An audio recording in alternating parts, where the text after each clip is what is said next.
பிரியமானவர்களே, இன்றைய காலை பொழுதிலும் கூட இது வானத்தின் வாசல் ஊழியத்தின் மூலம் உங்களை சந்திப்பதில் கர்த்தருக்குள் மிகுந்த சந்தோஷம் அடைகிறேன். நான் கர்த்தரையே நம்பியிருக்கிறேன். என்னுடைய காரியத்தில் அவரை முன்னிறுத்தி அநேக காரியங்கள் செய்து கொண்டிருக்கிறேன். ஆனாலும் சத்ருவானவன் இந்த காரியங்களை செயல்படுத்தக்கூடாது என்று அவன் பல தடைகளை கொண்டு வந்து போடுகிறான்.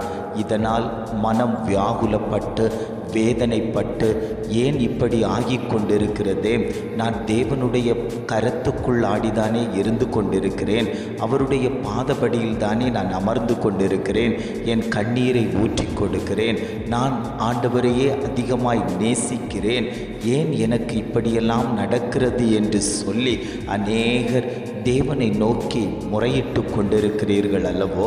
ஆண்டவர் சொல்லுகிறார், என்னை நம்புகிறவர்களை நான் உயர்ந்த அடைக்கலத்திலே வைப்பேன் என்று ஆவியானவர் இன்றைய காலை பொழுதில் ஒவ்வொரு குடும்பங்களையும் பார்த்து ஆண்டவர் வாக்கு கொடுத்து கொண்டிருக்கிறார்.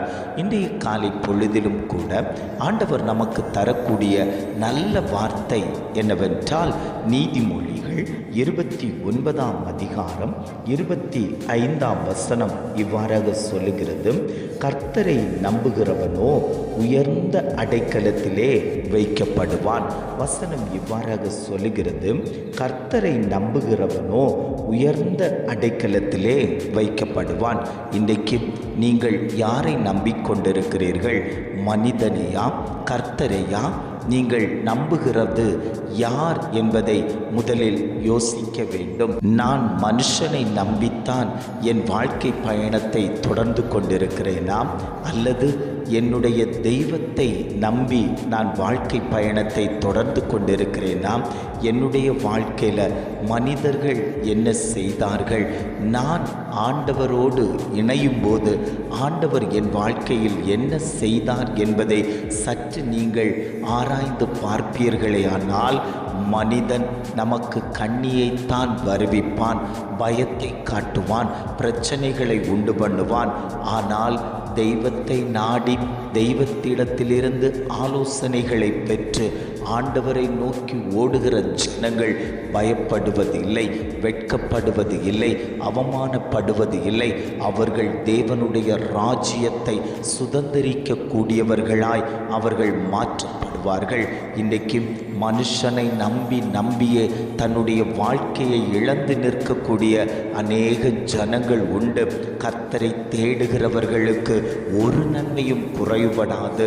கர்த்தர் மேல் நம்பிக்கை வைக்கிற மனுஷன் பாக்கியவான் என்று சொல்லப்பட்டுள்ளது போல, இன்றைக்கு நாம் கர்த்தர் மேலே நம்பிக்கை வைத்து, ஆண்டவரே என்னுடைய காரியத்தில் உம்முடைய கரம் வைக்கப்படட்டும், என்னுடைய பிரச்சனையில் உம்முடைய கரம் வைக்கப்படட்டும், என்னுடைய வியாதியில் உம்முடைய கரம் வைக்கப்படட்டும், நான் என்ன செய்ய வேண்டுமென்று உம்முடைய வார்த்தையின் மூலம் எனக்கு நீர் கற்று தாங்கப்பா, எனக்கு நீர் போதித்து வழி நடத்துங்கப்பான்னு சொல்லி ஏது மனிதர்களெல்லாம் கேட்கிறார்களோ அவர்களுக்கெல்லாம் ஆண்டவர் தன்னுடைய பாதச்சுவடை காண்பித்து, மகனே மகளே, நீ என்னுடைய அடிச்சுவடை பார்த்து நடந்து வா, என்னுடைய பாதையை பார்த்து நடந்து வா, நான் உனக்கு முன்பாக போகும்போது உனக்கு முன்பாக இருக்கக்கூடிய கோணல்கள் அத்தனையும் நான் செவ்வைப்படுத்தி உனக்குண்டான ஒரு பாதையை உண்டு பண்ணி உன்னை நான் உயர்ந்த பர்வதத்தில் கூட்டிக் கொண்டு போகிறதற்கு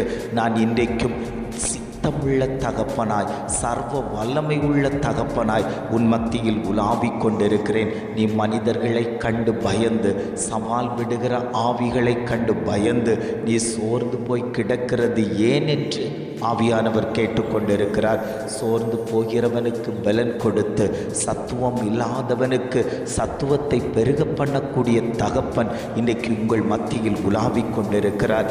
எலியா யெசபேலின் வார்த்தையை கேட்டு சோர்ந்து போய் ஒரு சூறை செடியின் கீழ் அமர்ந்து கொண்டது போல் உன்னுடைய வாழ்க்கை யாரோ ஒருவருடைய வார்த்தையை நம்பி அவர்கள் பயமுறுத்துவதை கேட்டு எங்கேயோ நீ ஒளிந்து கொண்டிருக்கிறாய் அல்லவோ?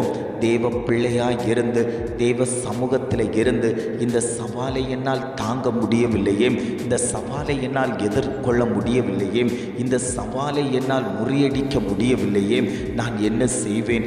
எனக்கு விரோதமாய் சத்துருக்கள் எழும்பி வருகிறார்களே, என்னுடைய குடும்பத்தில் வந்து நிற்கிறார்களே, நீ பணம் தரணும், ஏன் நீ வட்டி கட்டலை, ஏன் நீ இந்த பிரச்சனைக்கு ஆளாகி கொண்டிருக்கிறாய், ஏன் நீ இந்த காரியத்தில் இப்படி இருந்து கொண்டிருக்கிறாய் என்று பல விஷயங்களில் என்னையே துன்புறுத்தி கொண்டிருக்கிறார்களே, நாளைக்குள்ளாடி இந்த பணத்தை வைக்காவிடில் உன்னை நான் என்ன செய்கிறேன் பார் என்று அநேகர்கள் சவால் விட்டு கொண்டு உன்னிடத்தில் வந்து நிற்கும்போது, ஆண்டவரே, இத்தனை நாட்களும் உன் பாதத்தில் அல்லவோ நான் அமர்ந்து கொடுத்திருந்தேன், இப்பொழுது எனக்கு இப்படி ஒரு சோதனை வந்திருக்கிறதேன்னு சொல்லி ஓடி ஒளிந்து கொண்டிருக்கக்கூடிய அநேக ஜனங்கள் உண்டு. பிரகாசிக்க வேண்டிய பாத்திரமெல்லாம் இன்றைக்கு மங்கி எரிகிற திரியை போல இருந்து கொண்டிருக்கிறார்கள். ஆண்டவர் சொல்லுகிறார், உனக்குண்டான வார்த்தையும் வசனமும் உன்னை தட்டி எழுப்பும் போது, அந்த போஜனத்தை நீ உட்கொள்ள ஆரம்பிக்கும் போது, நீ ஓரேப் என்கிற பர்வதத்தை நோக்கி நடக்க ஆரம்பிக்கும் போதே கர்த்தர் உன்னோடு கூட இருக்கிறார் என்பதை நீ அறிந்து கொள்வாய். ஏனென்றால் கர்த்தர் உன்னை விட்டு விலகுவதும் இல்லை, உன்னை கைவிடுவதும் இல்லை என்று வாக்குத்தத்தம் பண்ணியிருக்கிறார் அல்லவோ. அவர் சொன்னதை செய்யும் அளவும் அவர் உன்னோடு கூட இருப்பேன் என்று வாக்குத்தத்தம் பண்ணியிருக்கிறார் அல்லவோ. அந்த தெய்வம்தான் சொல்லுகிறார், மகளே, மகனே, நீ பயப்பட வேண்டாம். கர்த்தரை நம்பி நீ காரியத்தில் இறங்கும்போது அவர் உயர்ந்த அடைக்கலத்தில், அந்த கண்மலையாகிய பரலோக ராஜ்யத்தில் உன்னை கொண்டு போய் சேர்க்கக்கூடிய தகப்பன் இன்றைக்கு உன் மத்தியில் உலாவிக் கொண்டிருக்கிறார். எத்தனை பேர், ஆண்டவரே, இந்த வார்த்தை எனக்குரியது தான் அப்பா, என்னை நீர் ஒரு உயர்ந்த அடைக்கலத்தில் வைங்கப்பா, என் பிள்ளைக்குரியது தான், என்னுடைய தொழிலுக்குரியது தான், என்னுடைய ஊழியத்துக்குரியது தான், என் நட்புகளுக்கு உரியது தான், என்னுடைய சொந்தங்களுக்கு உரியது தான் என்று சொல்லி எத்தனை பேர் அதை வாஞ்சியோடு பிடித்து கொள்கிறார்களோ அத்தனை பேரையும் பார்த்து ஆண்டவர் சொல்லுகிறார், நான் அந்த கிருபையை உனக்கு அளிக்கப் போகிறேன், அந்த வல்லமையை நான் உனக்கு அளிக்கப் போகிறேன். நீ சோர்ந்து போவதில்லை, நீ பலனிழந்து போவதில்லை. கர்த்தர் உன்னோடு கூட இருக்கிறதுனால நீ பயப்படாத. நான் உன்னோடு கூட இருந்து செய்யும் காரியம் பயங்கரமாக இருக்கும் என்று சொன்னது போல ஆண்டவர் இன்றைக்கு உங்களை பார்த்து சொல்லுகிறார், கர்த்தரை நம்பி நீ வந்திருக்கிறாய் அல்லவோ, அவருடைய சமூகத்தில் நீ வந்திருக்கிறாய் அல்லவோ, அந்த தெய்வம் உன்னை உயர்ந்த அடைக்கலத்தில் வைப்பேன் என்று ஆவியானவர் வாக்கு கொடுத்து கொண்டிருக்கிறார். மனுஷனுக்கு பயப்படும் பயம் கண்ணியை வருவிக்கும். ஏது மனுஷனுக்கு நாம் பயப்படுகிறோமோ அது நமக்கு கண்ணியாயிருக்கும் என்று வேதம் நமக்கு கற்றுத்தருகிறது. நீ மனுஷனுக்கு பயப்படாத, கர்த்தருக்கு பயப்படுகிற பயம் உனக்குள்ளாடி இருக்குமே, ஆனால் ஆண்டவர் உன்னை உயர்ந்த அடைக்கலத்திலே வைப்பேன் என்று ஆவியானவர் வாக்கு கொடுத்து கொண்டிருக்கிறார். ஜெபிக்கலாமா? அன்பின் பரலோக பிதாவே, இந்த காலை பொழுதுக்காக நாங்கள் உமக்கு நன்றி செலுத்துகிறோம் ஆண்டவரே. இந்த காலை பொழுதிலும் கூட ஆண்டவர் எங்களுக்கு தந்த நல்ல வார்த்தைகளுக்காக நாங்கள் உமக்கு நன்றி செலுத்துகிறோம் ஆண்டவரே. கர்த்தரை நம்புகிறவனோ உயர்ந்த அடைக்கலத்திலே வைக்கப்படுவான் என்று எழுதப்பட்ட ஒரு நல்ல வார்த்தையை எங்களுக்கு தந்திருக்கீங்கப்பா. நீர் எங்களை உயர்ந்த அடைக்கலத்தில் வைக்கும்படியாய் நாங்கள் ஜெபிக்கிறோம் ஆண்டவரே. நாங்கள் உம்மை நம்பி வருகிறோம் ஆண்டவரே. உம்முடைய சமூகத்தில் வந்திருந்து எங்களுடைய கண்ணீரை, எங்களுடைய வியாகுலத்தை ஊற்றி கொடுக்கும் போதே கர்த்தர் அந்த காரியத்தில் ஜெயத்தை எடுத்து சத்துருக்களை எங்களிடம் இருந்து துரத்தி விட்டு எங்களை உயர்ந்த அடைக்கலத்தில் வைங்கப்பா.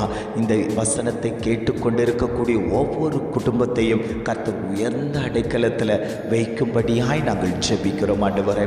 நீர் அப்படியே செய்து விட்டதற்காய் ஸ்தோத்திரம். உம்முடைய நாமம் மகிமைப்பட்டு விட்டதற்காக நாங்கள் உமக்கு நன்றி செலுத்துகிறோம் ஆண்டவரே. இம்மட்டுமாய் நடத்தினவர் இனியும் நீர் அவர்களை வழி நடத்தும்படியாய் நாங்கள் ஜெபிக்கிறோம். எங்களை தாழ்த்தி தருகிறோம். துதி கன மகிமை எல்லாம் உமக்கே செலுத்துகிறோம். மீட்பர் இயேசுவின் மூலம் ஜெபிக்கிறோம் ஜீவனுள்ள நல்ல பிதாவே. ஆமென், ஆமென்.